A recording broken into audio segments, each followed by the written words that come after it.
వస్తుంటే జాలరుల జీవితం, వాళ్ళ వలని పట్టుకునే విధానం, వాళ్ళు దాన్ని ఒడిచి కింద నుంచి పట్టుకుని రావడం, తెలియని వాడు మధ్యలోకి వెళ్ళి ఆ వలపైకి ఎత్తుతాడు, వాళ్ళు పెద్ద పెద్ద కేకలేస్తారు, ఎత్తకు నీళ్ళలోకి దూరిపోతాయని. కొన్ని ఎగిరి పడిపోతుంటాయి మెరుపుల్లాగా. అరే దూకేసిందిరా అంటుంటాడు. ఆ వల తీసుకురావడం, నిజంగా సూర్యోదయంలో ఇన్ని వింతలు ఇన్ని చిత్రాలు ఉంటాయా అనిపిస్తుంది. అనుభవించి తీరాలి. కాబట్టి కుంతి వెళ్ళింది గంగానదీ తీరానికి, వెళ్ళి సూర్యోదయాత్పూర్వ స్నానమునకు వెళ్ళింది. సూర్యోదయం అవుతోంది కాబట్టి ఆవిడ మనసును ఆకర్షించింది. ఆవిడ చూసింది అలా సూర్యబింబం వంక. అంతే, నేనే 4 మాటలు చేతకాని వాడిని సూర్యోదయం గురించి అలా చెప్తే ఇంకా కుంతి ఎంత అనుభవించుంటుందండి మహాతల్లి. ఆవిడ ఆ అనుభవం చేత ఆనందపడిపోయింది. అబ్బా, ఏమి ప్రకాశం రా, వెలుగుల ముద్ద మహానుభావుడు.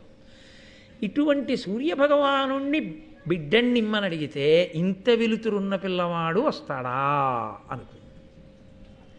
ఎవ్వరు లేరుగా, చూద్దాం అనుకు. బాల్య చాపల్యము ఈ దోషం కట్టి కుడిపేసింది.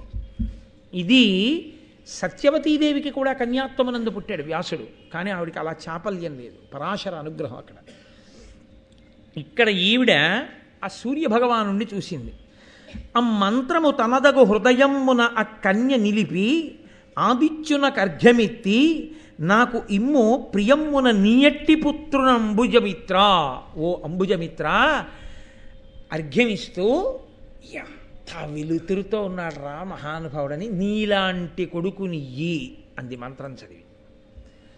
దుర్వాసో మహర్షి ఇచ్చినటువంటి మంత్రం దాని ప్రభావాన్ని అది చూపించేస్తుంది. అంతే, అక్కడ ఎంత వెలుతురుతో ఉన్నాడో అలా నడిచి వచ్చాడనుకోండి, కుంతి నిలబడగలదా? నిలబడలేదు. అని కేలుముగిచి నిలచిన వనజాయత నేత్ర కడకు వచ్చెను గగనంబు నుండి కమలమిత్రుడు తన తీవ్ర కరత్వ ముడిగి తరుణద్యుతితో. ఆమె ఇలా 2 చేతులు ముడిచి తామర మొగ్గ పెట్టినట్టుగా పెట్టి నమస్కరించి నాకు కుమారుణ్ణియే అని అడగగానే తన విశేషమైనటువంటి తేజస్సుని ఉపసంహారం చేసి తరుణమైన కాంతితో, అంటే చూడగానే అబ్బా అనిపించే కాంతితో సూర్యభగవానుడు గగనమండలం నుంచి దిగి నడిచి ఎదురుగుండా వచ్చాడు. వచ్చి నిలబడ్డాడు. నిలబడి, పిల్ల కుమారుణ్ణి అడిగావు కదా, ఇస్తానన్నాడు. హడిలిపోయింది. అమ్మ బాబోయ్, నేను కన్యని, నాకు ఇప్పుడు ఇటువంటి కుమారుడు పుడితే ఎలా అని వెంటనే సూర్యుడితో అంది. ఎరుకలేమి చేసి ఇంతులెప్పుడు అపరాధయుతలు, సపరాధలైన వారి కరుణ ఎల్లవారును రక్షింతురనుచు సూర్యునకు లతాంగి మ్రొక్కే. ఆడపిల్లని కదండి, తెలియక గబుక్కు నమస్కారం చేసి దుర్వాసో మహర్షి ఇచ్చారు కదా అని మంత్రం చెప్పాను. కానీ అయ్య బాబోయ్, నాది తప్పే, అలా చదవకూడదు, అలా మిమ్మల్ని పిలిచి పిల్లాడిని మిమ్మల్ని అడగకూడదు.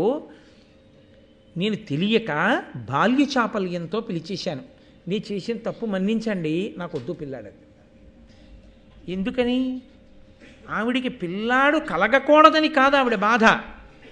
ఇప్పుడు పిల్లాడు కలిగితే కన్యాగర్భం ఏమని తలెత్తుకు తిరుగుతుంది? ఆ పిల్లాడికి ఏది భవిష్యత్తు? కన్యాగర్భం మహాభారత యుద్ధాన్నే శాసనం చేసింది, ఆ పిల్లవాడి జీవితాన్ని నాశనం చేసింది, కుంతీదేవి యొక్క దుఃఖానికి హేతుభూతమైంది, ధర్మరాజంతటి వాడు వైక్లభ్యం పొందడానికి కారణమైంది. ఇన్నిటికి కారణం కన్యాగర్భం. అందులో సూర్యుడి పాత్ర లేదా అంటారేమో. కొన్నిటి యందు ఇద్దరి దోషం ఉందని మీరన్నా ఫలితము ఒకరి యందు మాత్రమే ఎక్కువగా అనుభవించవలసి ఉంటుంది. అది సృష్టి యందు ఉన్నటువంటి ఒక లక్షణం. కాబట్టి ఎట్టి పరిస్థితులలోనూ కూడా కన్యాగర్భము ఎంత ప్రమాదమో తెలుసుకొని ఆడపిల్ల హద్దు మీరకుండా ఉండడం ఎంత అవసరమో మహాభారతం చూపిస్తుంది. ఈ ఒక్క చాపల్యం చేత కుంతి తన జీవితం అంతా నరకయాతన పడింది. ఇక్కడతో పోయిందని మీరు అనుకుంటున్నారా? కుంతి జీవితంలో కర్ణుడు పుట్టాడు, పిల్లాడిని వదిలేసింది. అస్త్ర విద్యా ప్రదర్శనం జరుగుతుంటే కర్ణుడు కనబడ్డాడు, మూర్ఛపోయింది, చెప్పలేకపోయింది నా కొడుకని. ఇది తుట్టతుదకు ఎక్కడికి వెళ్ళిపోయిందంటే శత్రు శిబిరంలోకి వెళ్ళి కర్ణుడిని అడిగింది పాండవుల్ని చంపద్దని.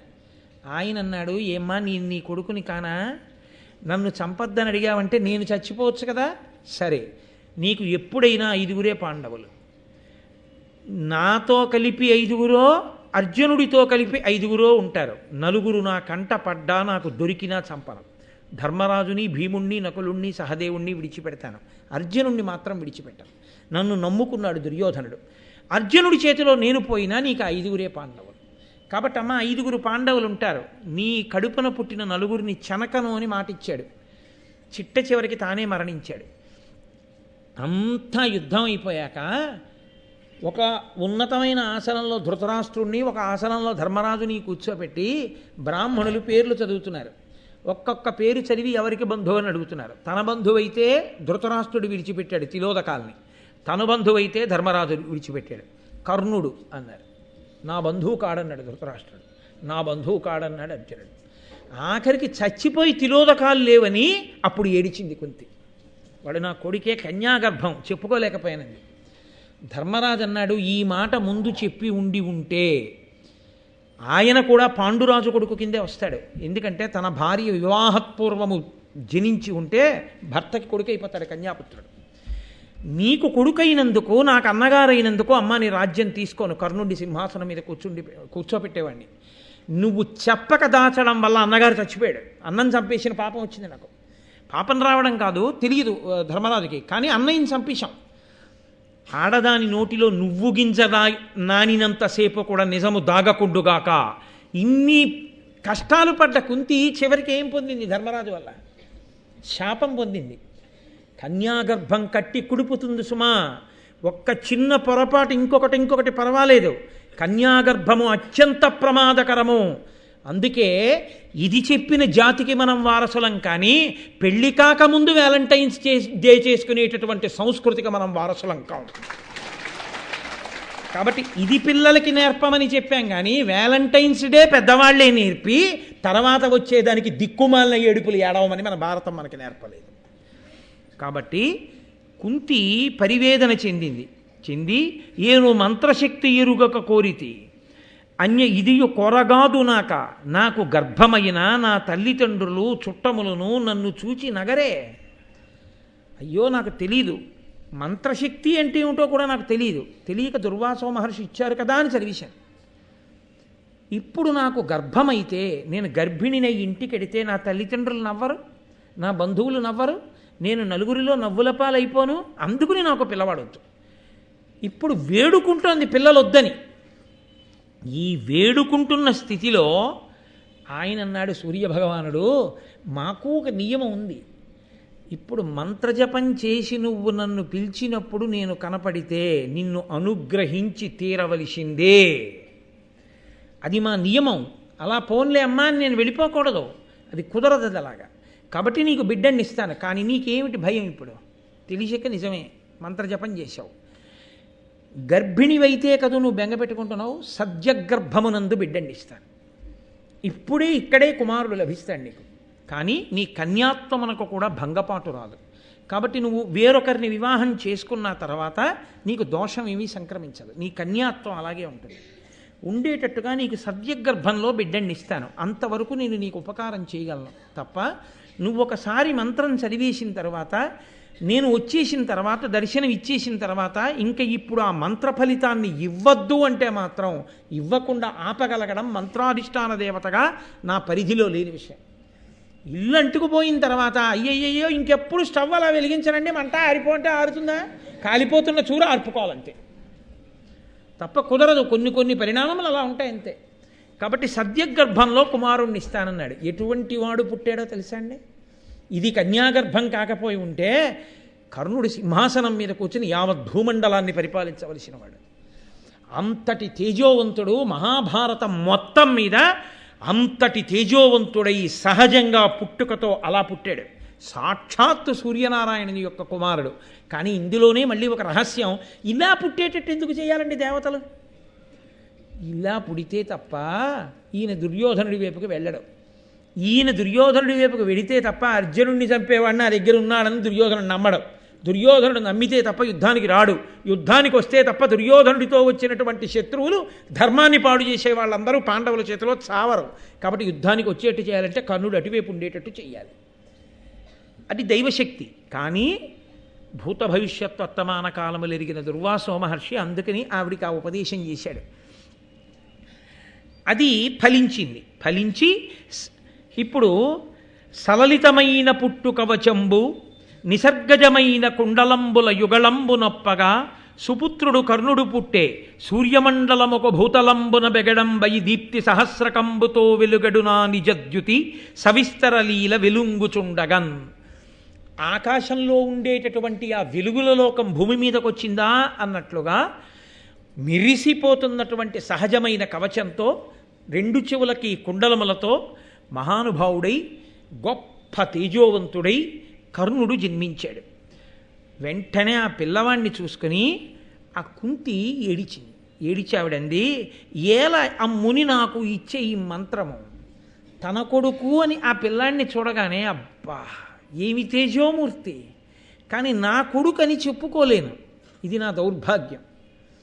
నా కొడుకు అని చెప్పుకోలేను, నా కొడుకు కాడు అని విడిచిపెట్టి వెళ్ళిపోలేను. ఎలా? కాబట్టి ఎలా అమ్ముని నాకు ఇచ్చే ఈ మంత్రము, అసలు దుర్వాసో మహర్షి నాకు ఈ మంత్రం ఎందుకు ఇచ్చినట్టు? ఈ మంత్రశక్తియే ఎరుంగంగా వేడి ఏల పుత్రకు కోరి ఎంతయు భక్తి నిన్ను తలంచి ప్రీతి ఇనుడును నాకు నేల సద్యోగర్భమిచ్చే కుమారుడేల అప్పుడు ఉదయించే ఇంకెట్టు ఈ లోక పరివాదమే నుడిగింతు ఇంతకు ఇంతయు నెరుగరే జనులు అని ఆవిడంది. అయ్యయ్యయ్యో, నేను ఏదో కష్టపడి భోజనం పెట్టి సపర్య చేస్తే ఇంకొకటి ఇవ్వడం కాదు, దుర్వాసో మహర్షి నాకు ఈ వరం ఇవ్వడం ఏమిటి, ఈ మంత్రం ఇవ్వడం ఏమిటి? ఇచ్చాడు పో. గంగా స్నానానికి వెళ్ళిన దాన్ని సూర్యభగవాను చేసి నమస్కారం చేసి ఇంటికి వెళ్లకుండా ఈ మంత్రం చెప్పి పిల్లాన్ని ఇమ్మంటే మంత్రశక్తిని అవమానించినట్టు అవలా నిజంగా ఇవ్వకపోతే? కాబట్టి నేను ఆ మంత్రం చెప్పి పిల్లాన్ని ఇమ్మడం ఏమిటి? సూర్యభగవానుడు వచ్చి కవచకుండలాలతో ఉన్నటువంటి ఈ దివ్యమైనటువంటి తేజోమూర్తిని నాకు పిల్లాడిగా ఇవ్వడం ఏమిటి? ఈ బాలు నెత్తుకొని ఇంటికి చన్న నన్నున్న బంధువులందరూ మనంబున ఏమనరు? ఎట్లీ బాలసూర్యని భునిట్టులడించి పోవంగా బుద్ధి పుట్టునని కన్యమనంబులోనన్. ఈ పిల్లాన్నెత్తుకుని ఇంటికెడదామా? అందరూ బంధువులు, తల్లి, తండ్రి అందరూ నిద్ర చేస్తారు, తలెత్తుకు తిరగలేను. ఈ పిల్లాన్ని ఇక్కడ విడిచిపెట్టి వెళ్ళిపోదామా? వీడు నా కొడుకు అన్న భావన కలగగానే నేను వీడిని విడిచిపెట్టి వెళ్ళలేకపోతున్నాను. ఎలా? ఇప్పుడు పెద్ద సంకటంలో పడిపోయాను, తెల్లవారిపోతోంది. ప్రజలు గంగానది ఒడ్డుకు వస్తారు పనుల మీద. ఏ బట్టలు తుక్కునే వాళ్ళు ఉంటారు, స్నానం చేసేవాళ్ళు ఉంటారు, నీళ్లు పట్టుకెళ్ళే వాళ్ళు ఉంటారు. ఈ విషయం తెలిస్తే ఇంకేమైనా ఉందా అని హడిలిపోతుంటే మళ్ళీ సూర్యభగవానుడు ఆదుకున్నాడు. రత్నములు బంగారము పెట్టబడినటువంటి ఒక మందసాన్ని, ఒక అందమైనటువంటి పెట్టె సూర్యభగవానుడు ఆ నది మీద వచ్చేటట్టుగా చేశాడు. ఆ నది మీద పెట్టె వచ్చింది.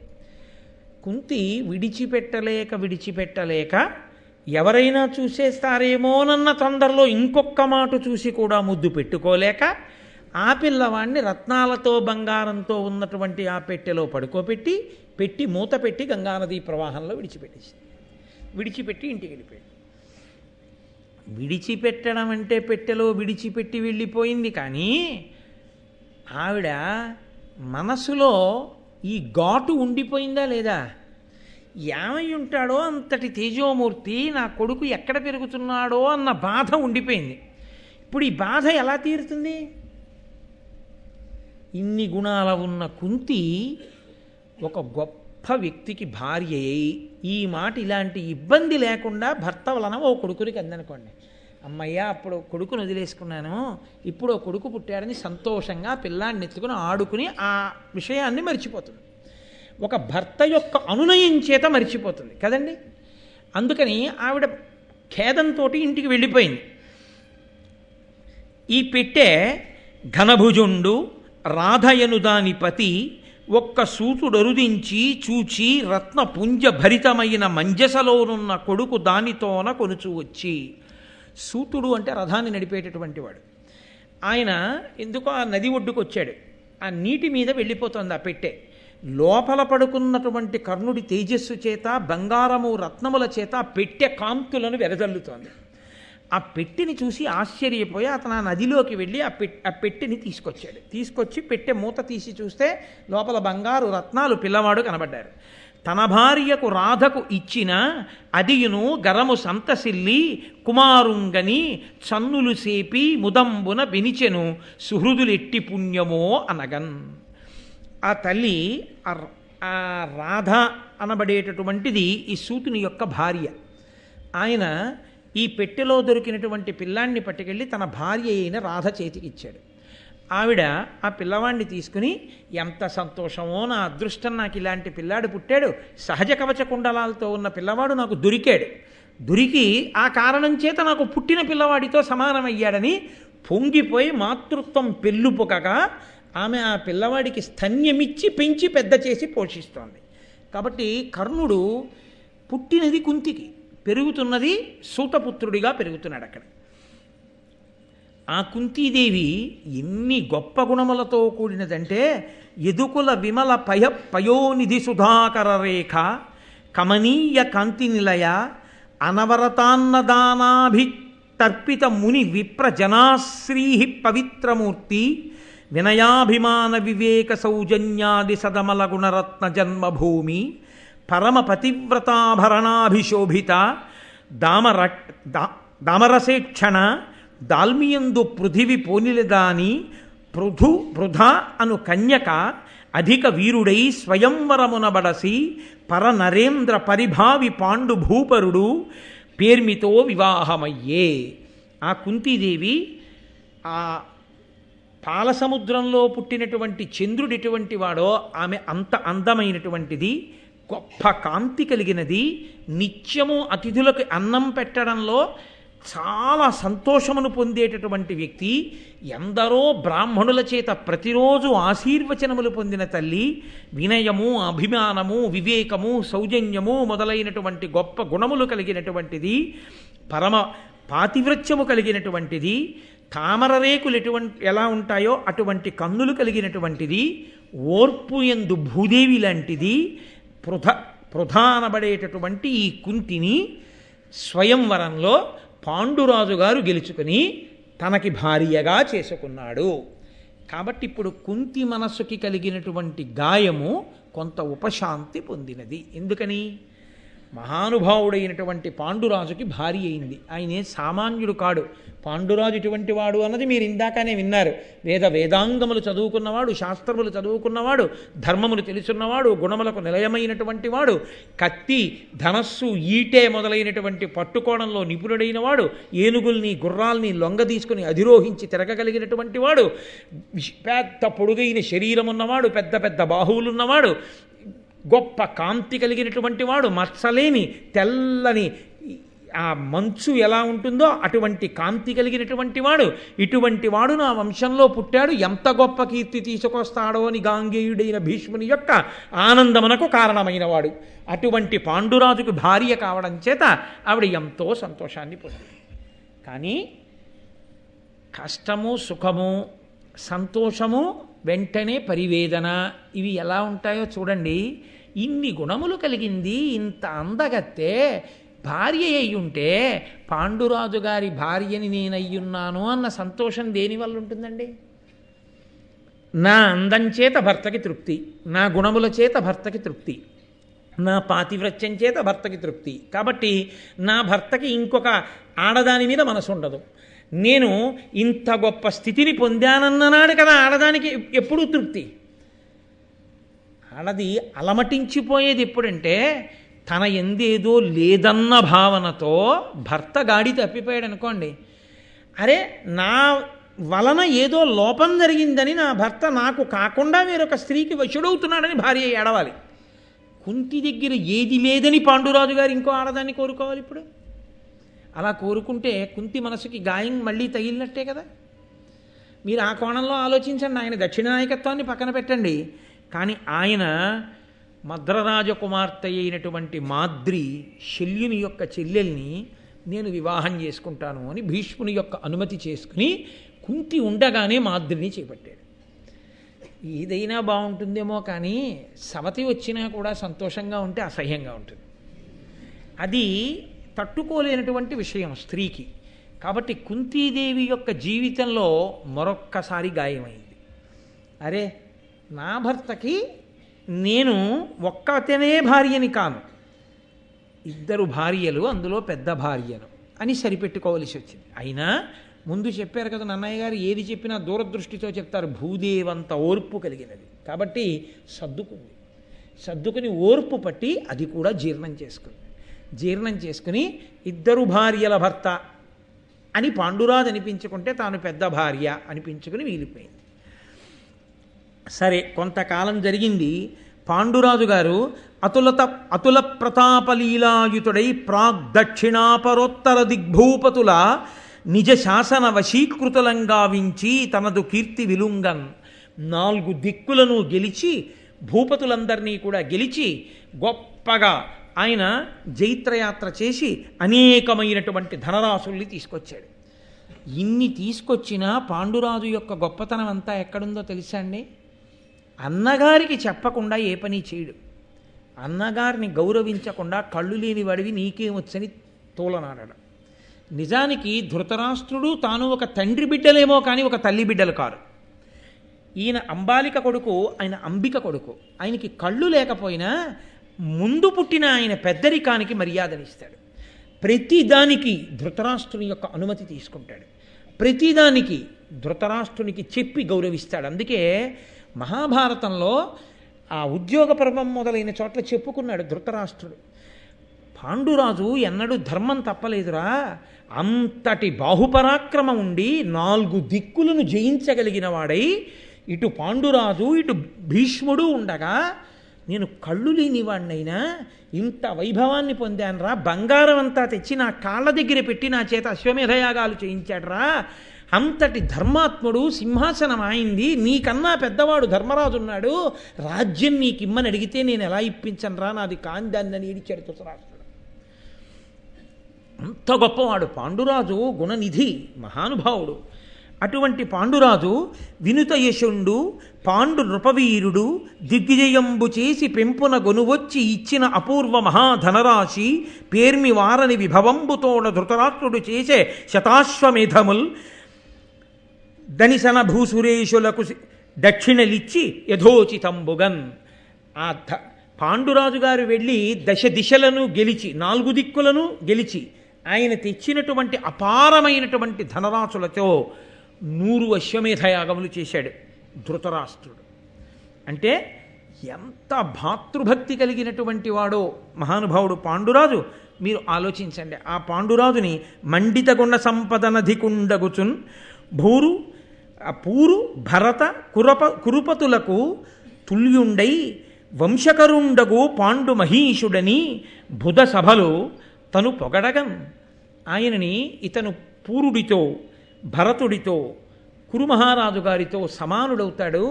అటు సత్యవతీదేవికి, ఇటు అంబికని, అటు అంబాలికని, ఇటు విదురుణ్ణి, అటు ధృతరాష్ట్రుణ్ణి, ఇటు భీష్ముణ్ణి, బ్రాహ్మణుల్ని, కులపెద్దల్ని, పౌరుల్ని, జనపదుల్ని, ఇంతమందిని గౌరవిస్తాడు. ఎంత మహానుభావుడు అని చెప్పి అందరూ ఆయనని గౌరవిస్తూ ఉండేవారు. ఆయన కూడా ఆ తెచ్చినటువంటి ధనాన్ని ఎంతగా దానాలు చేశాడంటేట, కటిక దరిద్రుడైనటువంటి బ్రాహ్మణుడు పాండురాజు చేసినటువంటి దానాల్ని పుచ్చుకొని అపారమైన శ్రీమంతులయ్యారు. అన్ని దానాలు చేశాడు. కానీ ఆయనకి ఒక చిన్న వ్యసనం. ఏమిటా వ్యసనం అంటే, ఆయనకి వేట అంటే అనురక్తి. కాబట్టి 2 భార్యల్ని తీసుకుని వేటకెళ్ళాడు. వేటకెళ్ళి ఆ వేట ఆడడం మొదలుపెట్టాడు. 2 భార్యలతో సంతోషంగా ఉన్నాడు. ఇక్కడ నేను కథని మలుపు తిప్పి మళ్ళీ భీష్మాచార్యుల వారికి కొంచెం ఇబ్బంది తీసుకొచ్చి ఆయన రాత్రి పడుకోకుండా చేయడం కన్నా ఆయన ప్రశాంతంగా ఇవాళ ఒక్కరోజు రాత్రి పడుకొని ఇట్టేటట్టు చేస్తే కనీసం పాపం మనమైనా ఆయన ఒక్కరోజు మర్యాదగా పడుకొని ఇచ్చిన వాళ్ళం అవుతాం. ఆ వేటకి వెళ్ళిన తరువాత ఎంత చిత్రంగా కథ తిరిగిపోయిందో, ఇప్పటి వరకు ఎక్కడైనా బాధపడడానికి ఏమైనా ఉందా? ఏమీ లేదు. పాండురాజుకి 2 భార్యలు, భీష్ముడి కళ్ళల్లోంచి చూడండి, పాండురాజుకి 2 భార్యలు, సరే పెద్ద ఆయనకి ధృతరాష్ట్రుడికి 111 మంది భార్యలు, ఎలాగో ఆవిడికి గాంధారికి 101 సంతానం కలుగుతుంది. పాండురాజు ఇంత తేజోవంతుడు, తాను పెద్దవాడినైనా అంతటి పరాక్రమవంతుడు, పాండురాజు అంతటి యశస్శాలి, అంతటి గొప్ప పరాక్రమవంతుడు.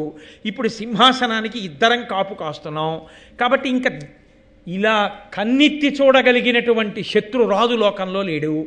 ఇంత సంతోషంగా ఇంత ఆనందంగా జీవితం గడిచిపోతోంది.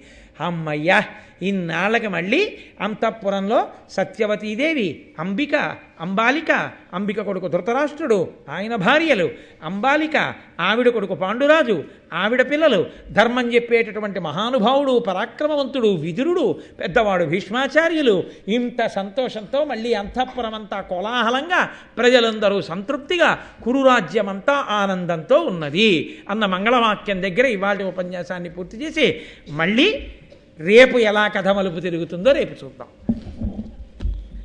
మంగళాశాసనపరై మదాచార్య పురోగమై సర్వైశ్చ పూర్వైరాచార్యై సత్కృతాయాస్తు మంగళం. మంగళం కోసలేంద్రాయ మహనీయ గుణాత్మనే చక్రవర్తి తనూజాయ సర్వభౌమాయ మంగళం. ఉమాకాంతాయ కాంతాయ కామితార్థప్రదాయినే శ్రీగిరీశాయ దేవాయ మలినాథాయ మంగళం. కరచరణకృతం వా కర్మవాక్కాయజం వా శ్రవణనీరజం వా మానసం వాపరాధం విహితం వా సర్వమేత్తక్షమస్వ శివ శివ కరుణాబ్ధే శ్రీ మహాదేవ శంభో. సర్వం శ్రీ ఉమామహేశ్వర పరబ్రహ్మార్పణమస్తు. స్వస్తి.